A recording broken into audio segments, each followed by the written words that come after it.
চৈত্র সংক্রান্তিকে কেন্দ্র করে পালিত শিবের গাজন ও চড়ক বাংলার এক গভীর তাৎপর্যপূর্ণ লোকাচার, যেখানে ধর্ম, দর্শন ও লোকবিশ্বাস এক সূত্রে গাঁথা। এই উৎসবের মূল ভিত্তি কায়া সাধনা, যার মাধ্যমে ভক্তরা দেহজজ কষ্ট সহ্য করে আত্মিক শক্তির বিকাশ ঘটান। গাজনের সময় সমাজের সব স্তরের মানুষ ভেদাভেদ ভুলে শিবের গণ হিসেবে অংশ নেন, যা সাম্যের এক বিরল উদাহরণ। দিন গাজনে সূর্যের তেজের সঙ্গে আত্মশক্তির মিলন ঘটে, আর রাত গাজনে তান্ত্রিক আচার ও সাধনার মাধ্যমে জীবনমৃত্যুর গভীর দর্শন প্রকাশ পায়। চড়ক পূজায় দেহসাধনা চূড়ান্ত পর্যায়ে পৌঁছায়, যা ব্যক্তিগত মোক্ষের পাশাপাশি সমাজের কল্যাণ, উর্বরতা ও অমঙ্গল নাশের বিশ্বাসকে প্রতিফলিত করে। এখন শুনুন এ বিষয়ে বিশিষ্টজনেরা কি জানালেন। চৈত্র মাসে এই যে বাংলার যে একটা ঐতিহ্য শিবের গাজন, এই গাজনের ধারাবাহিকতা, এর ঐতিহ্য সম্পর্কে আমাদের যদি একটু বলেন। আপনি তো সন্ন্যাস পেয়েছেন।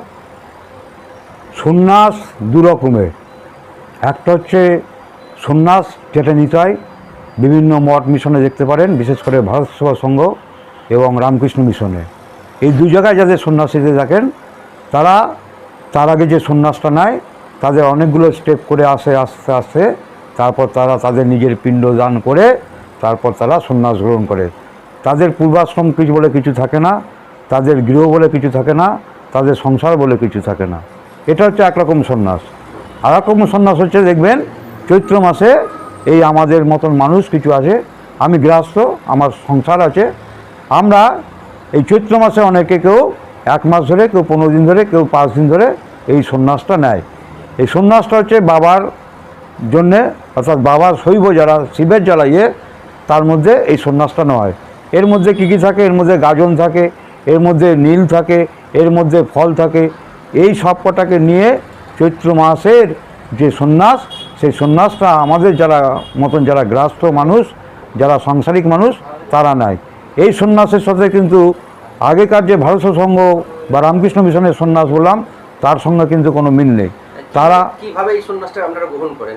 এই সন্ন্যাসটা যখন গ্রহণ করতে হয় আমাদের আমি যেটা করেছি সেটা হচ্ছে গঙ্গায় স্নান করে আমাকে আমার এই যে বস্ত্র, সেই বস্ত্র পরিধান করে, গলায় একটা দেখবেন পাটা আছে, এই পাটাটা পরিধান করে গঙ্গা থেকে পাটা পরিধান এবং এই বেত নিয়ে আমাকে সন্ন্যাস করতে হয়। এর নিয়ম হচ্ছে 3টে, আমি যেহেতু 5টা করেছি, 3টে হচ্ছে হবিষ্যি করতে হয় এবং সেই সূর্যাস্তর পরে সেই হবিষ্যি করে ছায়া আসনে বসে আপনাকে খেতে হবে আতপ চাল এবং তার মধ্যে যদি আপনি কিছু সিদ্ধ দিন, ছন্দক লবণ এবং ভিজে সেটা এক আসনে খেয়ে আবার আপনাকে সেই সন্ন্যাসের যে মালসা সেটাকে পুকুরে ভাসান দিয়ে আপনাকে স্নান করে সে বস্ত্র পরিধান করতে হবে।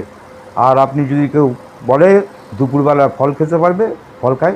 আমি দুপুরবেলা সারাদিন কিছু ফল খাইনি, যেহেতু আমি আশ্রমে এই সন্ন্যাসটা 2 দিন ধরে করেছি এবং সেখানে আমাদের ভারত সংঘের প্রচুর মাতৃমণ্ডলীরা ছিল, তারা প্রসাদ খাওয়ার জন্য বসেছিল, তা আমি সারাদিন একবারই খেয়েছি। কতদিন ধরে এই ব্রত বা আচার চলে? এই ব্রতটা আমি 5 দিন করেছি, কিন্তু এটা অনেকে 1 মাস করে, অনেকে 15 দিন করে, একদিন 10 দিন করে, 5 দিন। এরপর কি আচারের পর কি হবে? এই আচারের পরে আমাকে কালকে চলে গেল, আমাদের চলে গেল ফল। আজকে নীল, কালকে ফল। সারাদিন আপনি কিছু খেতে পারবেন না, ফল খেয়ে থাকতে হবে। দিন গাজন বলা হয়। দিন গাজন। আর পরে আজকে আছে নীল, আজকে নীলের বাতি, নীলকে শিবকে সেই পুজো দিয়ে আজকে সেই দিনটি যাবে। কালকে আছে চড়ক, চড়কের সেই ঝাঁপ আছে, সেই ঝাঁপ যেখানে যেখানে হয় সেখানে সেই চড়কের ঝাঁপে অংশগ্রহণ করে। দিন গাজনের পরের দিন চড়ক হবে এবং এই চড়কের পরে সমাপ্তির পরে আপনাকে আবার আমরা গঙ্গার, যেহেতু আমাদের ত্রিবেণী সঙ্গম আছে, সেই ত্রিবেণী সঙ্গমে স্নান করে আবার এই পুরোহিত মশাইকে দিয়ে এই পাটার মন্ত্র খুলে সেটা ভাসান দিয়ে আমি আবার কিছু গরিব মানুষ এবং বালক ভোজন করিয়ে পয়লা বৈশাখের দিন এটার সমাপ্তির ঘটনা ঘটবে। আপনার নাম, পরিচয়? আমার নাম মৃণালকান্তি ঘোষ, আমি সিমলাগড় ভারত সেবা সংঘের সাথে যুক্ত। বাংলার এই যে ঐতিহ্যবাহী গাজন, তো এই গাজন কখন থেকে শুরু হয়? মানে শাস্ত্রেতে এর কখন উল্লেখ আছে এবং এই গাজনের মাহাত্ম্য বা এটা বা গাজন পালনের ব্রতই বলুন, এই মাহাত্ম্যটা কি একটু বলেন? হ্যাঁ, পশ্চিমবঙ্গের আর অঞ্চলেই এইটা বেশিরভাগ প্রাদুর্ভাব আছে, এই গাজন গাজন শব্দটা এসেছে গর্জন থেকে। গর্জন এই শব্দ থেকে। গর্জন মানেটা কি? গর্জন মানে হচ্ছে ওই যে ঢাক ঢোল এবং একটা চিৎকারের মাধ্যম দিয়ে যে অংশবিশেষটা হয়, অর্থাৎ আমরা এইটার কেন গাজনটা করি কেন, এবারে গর্জন শব্দটার সম্পর্কে বললাম। এবারে গাজনটা কেন করি আমরা? না, গাজন করা হয় যে আমাদের বৎসর শেষ হচ্ছে অশুভ বিনাশ করে শুভ যাতে আগামী বৎসরটা যাতে শুভ আসে, তা সেটাকে লক্ষ্য করে আমরা সেই পরম ব্রহ্ম অর্থাৎ শিবকে চিন্তা করি।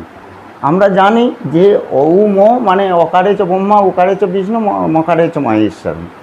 খুব সুন্দর করে বলা আছে ব্রহ্মা বিষ্ণু মহেশ্বর, হ্যাঁ এই নিয়ে জগৎ। হ্যাঁ, জগৎ। কিন্তু ব্রহ্মা বিষ্ণু মহেশ্বর এরও আবার সৃষ্টির রহস্য সম্পর্কে বলা হয়েছে, খুব সুন্দর করে বলেছে। অভিজ্ঞান শকুন্তলম নাটকের প্রথমেই বলা হয়েছে যে যা সৃষ্টি ষষ্ঠরাদ্যা বহতি বিহুতং যা হবির যা চকত্রী যেদ্দে কালং বিদত্ত শ্রুতি বিষয়গুণা জামাহু সর্বভৃত প্রকৃতিরীতি জয়া প্রাণীন প্রাণবন্ত প্রত্যক্ষাবিস্তনুভিরবতু বস্তাভিরাষ্ট্রাভিরিষা। অর্থাৎ এই বিশ্ব পৃথিবীতে প্রথমে দেখা গেল জলেতে পরিপূর্ণ, তারপরে আস্তে আস্তে দেখা গেল যে জলের স্রোতের একটা বুদ্বুদ আকার বেরোলো। সে বুদ্বুদ থেকে দেখা গেল সেটা ওই জলে মানে ঢেউতে সেটা দুটো ভাগ হয়ে গেল। ভাগ হয়ে যাওয়ার পরেতে সেটা আবার ক্রস হয়, ক্রস হয়ে যাওয়ার পরেতে সেটা তিনটে ভাগ হয়। সেখান থেকে তিনটে পুরুষ হয়, আর এই যে একটা এক্সট্রা যেটা রয়েছে সেটা হচ্ছে একটা মহিলার রূপ ধারণ করে। তাকে বলা হচ্ছে কি, তাহলে কার দ্বারা সৃষ্টি হলো? না ওই প্রকৃতির দ্বারা সৃষ্টি হলো। সেখান থেকে বললো ব্রহ্মা বিষ্ণু মহেশ্বর, তিনজনকে তিনটে ভাগ দিয়ে দিল। স্যার এই গাজনের বিষয়টা আমাদের শাস্ত্রে উল্লেখ আছে? হ্যাঁ, সে শাস্ত্রে কোনো উল্লেখ নাই। শাস্ত্রেতে বলেছে যে রাঢ় অঞ্চলে কেবলমাত্র বলা হয়েছে রাঢ় অঞ্চলেতে চৈত্র মাসে যে শিবের উপাসনা করা হয় এবং সেই পরমব্রহ্মকে ডেকে যাতে আমাদের আগামী বৎসরটা সুন্দরভাবে কাটে, সেই জন্য সর্বজাতির সমন্বয়ে এই গাজনটা মানে সৃষ্টি হয়েছে। তারপরে এটা একটা শিবের উপাসনা বা একটা ব্রত বলা যেতে পারে। এবার কিভাবে গাজনের কাজটা কিভাবে? হ্যাঁ, কাজটা করা হয় মানে কেউ কেউ দেখা যায় যে 1 মাস ধরে গাজনের আরম্ভ হয়ে যায় সন্ন্যাসীরা, সেখানে কোনো সম্প্রদায়ের কথা উল্লেখ নাই, সকলেই করতে পারে। সন্ন্যাস নেওয়া হয়, তাদেরকে ওই সাদা পোশাক দিয়ে দেওয়া হলো, আর গলাতে উত্তরী দেওয়া হয়, আর একটা বেতের লাঠি দেওয়া হয়। এটার কারণ আছে। বেতের কারণটা হচ্ছে যে কোনো শত্রু বা মন্দিরের মধ্যে রয়েছে কোনো কিছু এসে হাজির হলো, তাকে সরানোর জন্য এই বেতটা।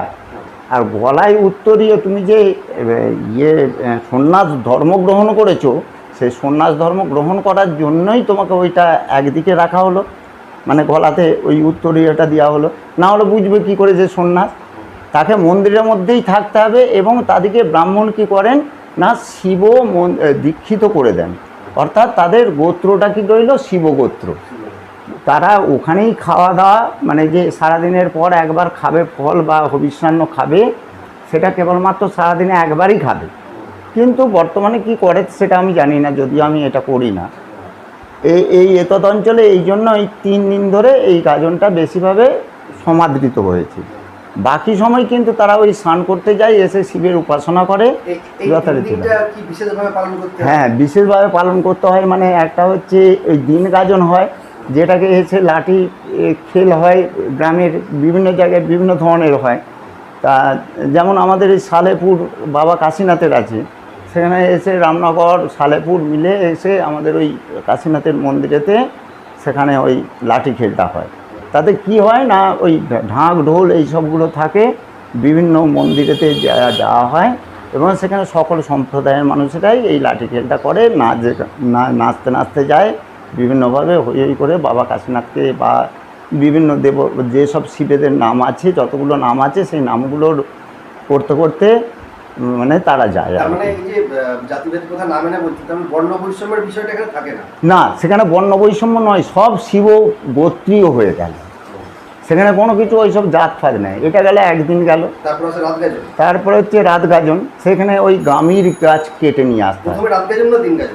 আগে দিন গাজন হবে, তারপরে রাত গাজন হবে। রাত গাজনের হচ্ছে সেই গামির গাছ কাটতে যেতে হবে। এর মাহাত্ম্য হচ্ছে গামির গাছ হচ্ছে ঔষধি ধরনের এতে জ্বর, সর্দি, অন্যান্য রোগেরও কিছু উপশমের জন্য বা ওই কোনো ব্যথা বেদনার জন্য ওরা তো ওই তারপরের দিনেতে জিভেতে সেই দশলকি ফোঁড়ে বিভিন্ন জায়গাতে আছে, তার পরিপ্রেক্ষিতে ওদের ওই ওষুধই তৈরি করে দেয়, ওই বেলপাতা দিয়ে দেয়, বাবার বেলপাতা বা ফুল টুল অন্যান্য বলে ওরা ছিঁচে নাকি কি সব ওই সবগুলো দেয়। মানে তার সঙ্গে আর কি দেয় জানি না, আলো চাল থাকে দেখেছি, আর ওই মানে বেলপাতাটা আছে বাবার দেখেছি, তার সঙ্গে ওই ওষুধি গাছের ডালটা দেয় নাকি। ওরা ওই যে রাত্রি থেকে কেটে নিয়ে এলো গামের গাছটা, কাটার পরেতে গতকাল করেছে, আজকে বাবার বিয়ে দেওয়া হবে, সেটাই হ্যাঁ হ্যাঁ, এইসব কোথাও কোথাও যেখানে যেমন প্রচলিত আছে সেখানে সেইভাবেতে করে নিয়ে সেই গামের গাছে এসে ওই মন্দিরেতে রেখে দিল। রেখে দেওয়ার পরেতে পরের দিন আবার সেই মানে করবে, ওই আপনার জিভটা ফুঁড়ে এসে অনেকজন মিলে জিভ ফোঁড়ে, দেহতে বিভিন্ন জায়গায় ফোঁড়ে, কেউ পাঁচ ফোঁড়ে, আবার বাতানলে দেখা গেছে সে কাপ্তান দিয়ে করা হয়। তারপরে খানাকুলে আছে, এখানের মধ্যে আর কি কাঁচগেড়ে আছে, বিভিন্ন জায়গায় বিভিন্ন ধরনের তাদের সব মানে নিয়মগুলো করে রেখেছে। মানে ব্যাপারটা হচ্ছে অ্যাকচুয়াল নিয়মটা হচ্ছে যে শিবের প্রতি উপাসনা করাটাই হচ্ছে প্রধান ধর্ম, যে তাকে পেলেই সমস্ত দেবতাই সন্তুষ্ট হয়ে যাবেন, শিবকে সন্তুষ্ট করতে পারলে। এবারে তার মধ্যে দিয়ে আনন্দ, জীবন ধারণ করা, হ্যাঁ একদম মেঝেতে শোয়া, হ্যাঁ এই বিষয়টা একটু বলেন। হ্যাঁ, যে এইটা মেঝেতে মানে তারা যেহেতু প্রত্যেকেই হয়েছে কি না সন্ন্যাস ধর্ম গ্রহণ করেছে, মানে তার বাড়িতে যাওয়া উচিত নয়। এবারে ধরুন সন্ন্যাস ধর্ম, এই আজকেই একটা আমার কাছে এসেছিল মানে ইয়েতে, যে সন্ন্যাস ধর্ম গ্রহণ করে ওই আপনার মেদিনীপুরের দিকে সে মারা গেছে। এবার মারা যাওয়ার পরে সে কিন্তু মন্দিরের মধ্যে থাকেনি, মন্দিরের বাইরে ছিল। তখন তার কি হবে, তার কি অসুবিধা কী ধরনের হবে, তার বাড়ির লোক কী করবে, সেই সম্পর্কে স্মৃতিশাস্ত্রে আছে, বুঝতে পেরেছেন?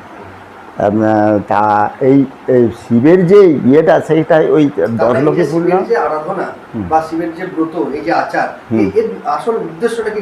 আসল উদ্দেশ্যকে পরম ব্রহ্মকে পাওয়া, যাতে আগামী বৎসরটা যাতে সুখে শান্তিতে মানে রোগহীন অবস্থায় নির্বিঘ্নে এবং শস্যপূর্ণ বসুন্ধরা হিসেবে থাকে।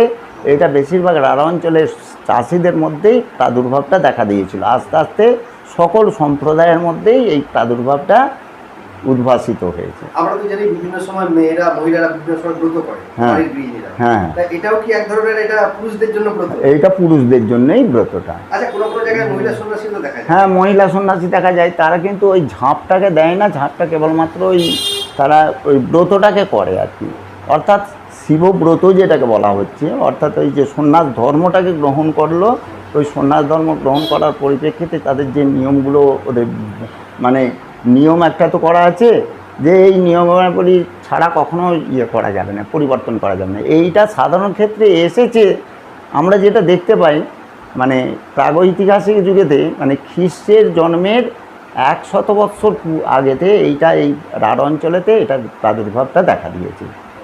ব্যাপারটা বুঝতে পারা গেল।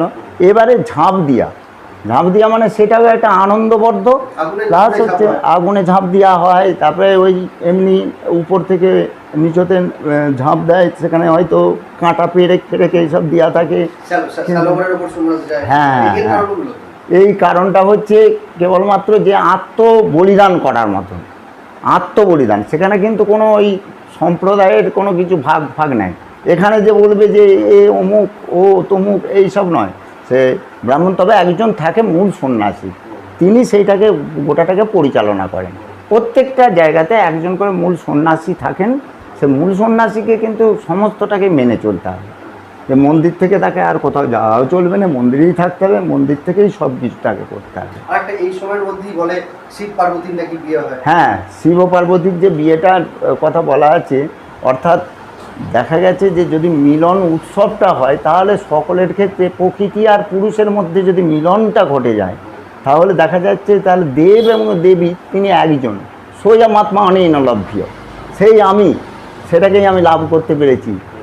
এত যে আমরা দেখতে পাচ্ছি 64 কোটি দেবতা আমাদের, কিন্তু একজন কেন এসেছেন? পরিত্রাণায় সাধুনাং বিনাশায় দুষ্কৃতম ধর্ম সংস্থাপনার্থায় সম্ভব আমি যুগে যুগে। ওই দুষ্টের দমন করে শিষ্টের পালনের জন্যই এই পৃথিবীতে বিভিন্ন রূপ ধারণ করে তিনি এসেছেন। তাহলে শিবের বরযাত্রী কখন যায়? হ্যাঁ, শিবের বরযাত্রী, ঠিক খুব সুন্দর একটা কথা বলেছেন। শিবের বরযাত্রী মানে হচ্ছে ওই সকলেই যে সন্ন্যাসী আর ইয়েরা, তারা সকলেই যে গিয়ে হাজির হলো। এইটা সাধারণ ক্ষেত্রে দেখা গেছে তাদের খাওয়ানো হয়, পরের দিন তাদেরকে খাওয়াচ্ছে, আর রাত্রিতে কিন্তু তাদেরকে খাওয়াচ্ছে না, মানে তারা যেহেতু সন্ন্যাস তাদেরকে খাওয়াচ্ছে না, পরের দিন তাদেরকে ওই নিরামিষ খাওয়ানোর ব্যবস্থা আছে, মানে ঝাঁপ দেওয়া হয়ে গেল, সেই তাদেরকে খাওয়ানোর জন্য যে ব্যবস্থা করে। আবার আমরা দেখতে পাই যে নবদ্বীপেতে মানে এমন ছিল, হরপার্বতীর বিয়ে হচ্ছে, তার জন্য তার লুচি মিষ্টি তারপরে খিচুড়ি এইসব বানিয়ে রেখে দেয়। এমন একটা গ্রাম আছে, সেখানে কিন্তু ওই খাদ্য খাবারগুলোকে তাদের সব বিলি করা হয়।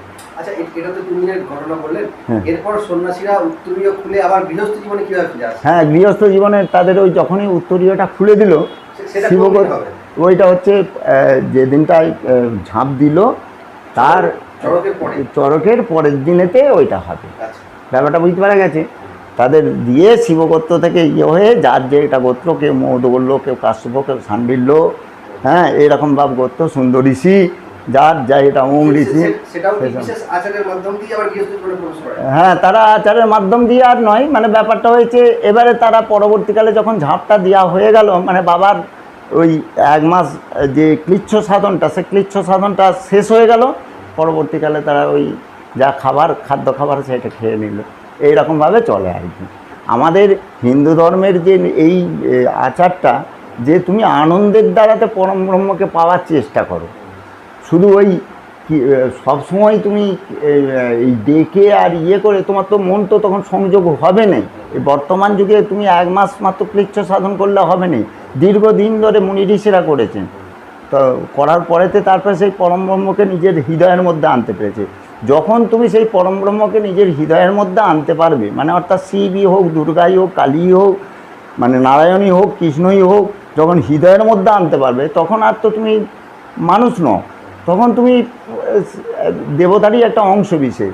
অ্যাকচুয়ালি আমরা তো দেবতারই একটা করে আমাদেরকে পাঠিয়েছেন বিভিন্নভাবে আর কি। একবার শেষ প্রশ্ন করবো, এই যে সুন্দরভাবে আপনি ব্যাখ্যা করলেন এই কৃচ্ছ সাধন, এই আমিত্ববোধ এখান থেকে চলে যাওয়া, একটা আধ্যাত্মিক পুরো বিষয় ব্রত, তো এর মধ্যে এখন সমাজ ব্যবস্থায় দেখা যায় যে বিভিন্ন কমিটি বা সন্ন্যাসীদের মধ্যে দেখা যায় তারা ডিজে বক্স চালিয়ে নাচ গান করছে, এটা কতটা এইটা ঠিক নয়। ব্যাপারটা হয়েছে, তুমি তাদের উদ্দেশ্যে কি বলবেন? তাদের উদ্দেশ্যে আমি বলবো যে ওইসব ডিজে না বাজিয়ে বরঞ্চ, বা জল ঢালছে, তুমি ঢাক বাজাও, ঢোল বাজাও, শঙ্করধ্বনি দাও, হই হই করো, বাবাকে ডাকো, সেইটা না করে ওই ডিজে বাজিয়ে ওই বর্তমান আধুনিক গান নিয়ে সেই নাচতে নাচতে করার থেকে, তাহলে সেটা তুমি ঠিক শিবকে ডাকলে না, এটা একটা মানে একেবারেই অপভ্রংশ মধ্যে চলে আসে। অর্থাৎ এ তো সমাজের এইরকম অবস্থা থাকবেই। সমাজ ব্যবস্থা যদি সব থাকতো, সব রাজারা কি ভালোভাবে রাজত্ব করতে পেরেছে? আমরা তো দেখতে পেয়েছি যে হিন্দু মুসলিম রাজারা রাজত্ব করেছেন, সেই রাজত্বটা তো সম্পূর্ণভাবে হয়নি, সাধনা করা যায়নি। তাতে তুমি দেবতার গান করো, তুমি শিবের স্তোত্র পাঠ করার জন্য সেই ইয়েগুলো দিয়ে দাও। এইসব গান করে লাভের থেকে কি ক্ষতি হয় বলে মনে হয় না? ক্ষতি হয় তো, সব থেকে বেশি ক্ষতি হয় একরকম হচ্ছে সমাজের ক্ষতি হয়, দ্বিতীয়ত হচ্ছে সেই ব্যক্তি সেই ঈশ্বর সাধনা থেকে দূরেতে থেকে যাচ্ছে, তৃতীয়ত যিনি পুজো করছেন তার কনসেন্ট্রেশনের অভাব হয়ে যাচ্ছে, চতুর্থত দেখা যাচ্ছে দ্রব্যটা তিনি সেই পরম ব্রহ্ম নিচ্ছেন কি না সেই সম্পর্কেও কিন্তু একটা অন্তর্নিহিত একটা থেকে যায়। হ্যাঁ, আমার নাম বামাপদ বন্দ্যোপাধ্যায়, আমি গোঘাট এইচএস স্কুলের এইচএসেরই টিচার ছিলাম, সংস্কৃত বিভাগে। শীততাপ নিয়ন্ত্রিত অত্যাধুনিক রেস্টুরেন্ট ময়ূখ রেস্টুরেন্ট। এখানে পাবেন চাইনিজ, পোলাও, বিরিয়ানি, তন্দুরি সহ সমস্ত রকম খাবার। এছাড়াও কাস্টমারদের সুবিধার্থে হোম ডেলিভারির বিশেষ ব্যবস্থা রয়েছে। পাশাপাশি যে কোনো অনুষ্ঠানের জন্য ভাড়া দেওয়া হয়। আমাদের ঠিকানা থানাকুল হেলান সংলগ্ন তিলক চক। Phone number 8617492616 9732162360। সেরা খাবারের স্বাদ পেতে আজই আসুন ময়ূখ রেস্টুরেন্টে।